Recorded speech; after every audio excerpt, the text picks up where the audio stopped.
What's up, subscribers?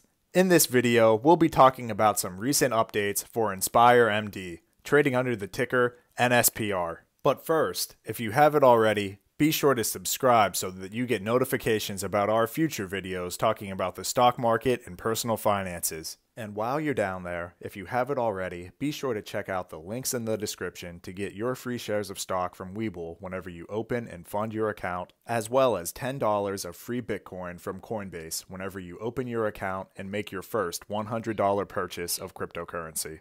So grab a cup of coffee or your favorite beverage of choice, and let's jump into it. For those of you who may have just recently started to look into InspireMD, it's a medical device company that was founded in 2005, headquartered in Israel, and developing a proprietary stent technology. We've talked about their stent technology in a prior video, so I'll put a link to that at the top of the screen and as the pinned comment down below if any of you want to check that out. Since our last video, InspireMD recently announced their fourth quarter and year-end 2020 financial results on Tuesday, March 9th. In the fourth quarter of 2020, InspireMD saw a significant decrease in their revenue by approximately 85% year over year, with those revenues negatively impacted by a settlement from litigation regarding a former distributor. But excluding that litigation, InspireMD saw its revenue decrease by $275,000 or about 27% year over year, with that decrease primarily driven by a 25% decrease in their sales, with InspireMD citing a postponement of procedures due to the pandemic as the main reason that they saw a decrease in sales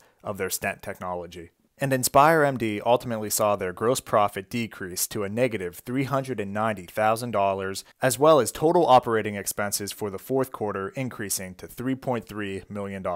And all in all, they reported a net loss for the fourth quarter of $3.8 million compared to a net loss of $2.5 million the year prior. And for the full year of 2020, InspireMD posted a net loss of $10.5 million. After that earnings report, one thing is definitely clear. 2020 was a rough year for NSPR. And at the time that I'm currently recording this video, NSPR has consistently been trading below the minimum bid price in order to maintain listing on the NASDAQ. So for that reason, NSPR has called a special shareholder meeting on March 17th to vote on a reverse stock split. And it's expected that the reverse stock split will fall somewhere in the range of 1 for 5 to 1 for 20. Maintaining a listing on the NASDAQ is something that NSPR needs to accomplish, so the vote on the reverse stock split should pass easily. Anytime that a stock has to do a reverse stock split, it's never a good thing. But with that being said, where is NSPR going in the future as a company?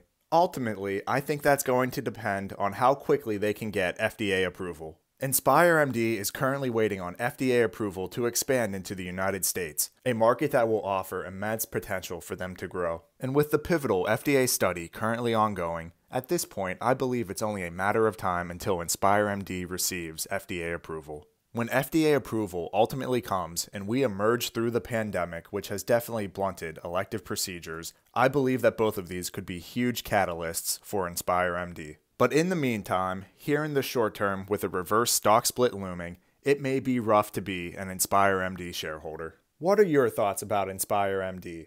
Are you invested in NSPR? Are you considering investing in this company?